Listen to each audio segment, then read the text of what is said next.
இன்னைக்கு ஒரு mini vlog பார்த்துடலாம். இது வந்து Thursday எடுத்த வீடியோ. காலையில பிரேக்ஃபாஸ்ட்க்கு பார்த்தீங்கன்னா, தோசையும், வேர்க்கடலை சட்னியும் தான் சிம்பிளா வச்சு சாப்பிட்டாச்சு.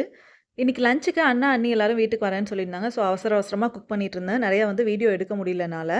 லஞ்சுக்கு பார்த்தீங்கன்னா, நான் வந்து சிம்பிளா கீ ரைஸ் பண்ணிட்டு, கூடவே சிக்கன் கிரேவி, எக்கு, ரைத்தா, அப்புறமா ஸ்வீட்டுக்கு பார்த்தீங்கன்னா, ஃபிர்னி தான் ரெடி பண்ணியிருந்தேன். எல்லா டிஷ்ஷோட டேஸ்ட்டுமே ரொம்பவே நல்லா வந்திருந்துச்சு. எல்லாரும் சேர்ந்து உட்காந்து சாப்பிட்டோம். ஃபிர்னி ரெசிபி வந்து நான் இன்னொரு வீடியோல கண்டிப்பா ஷேர் பண்றேன். ஈவினிங் கிளைமேட் ரொம்பவே நல்லா இருந்துச்சு. ஸோ மொட்டை மாடிக்கு போயிட்டு அங்க வந்து அண்ணா குழந்தையோட கொஞ்ச நேரம் விளையாடிட்டு இருந்தோம். என் ஹஸ்பண்ட் வந்து கடைக்கு போயிட்டு இந்த மாரி சூடா பஜ்ஜி, வடை எல்லாமே வாங்கிட்டு வந்திருந்தாங்க. ஸோ எல்லாரும் சேர்ந்து உட்காந்து சாப்பிட்டோம். டின்னருக்கு பார்த்தீங்கன்னா, இன்னைக்கு வந்து பீஸா பண்ணலாம் அப்படின்னு தான் பிளான் பண்ணியிருந்தோம். சிக்கன் பீஸாவும், பன்னீர் பீஸாவும் தான் பண்ணோம். நானும் அண்ணியும் சேர்ந்து தான் ரெடி பண்ணோம்.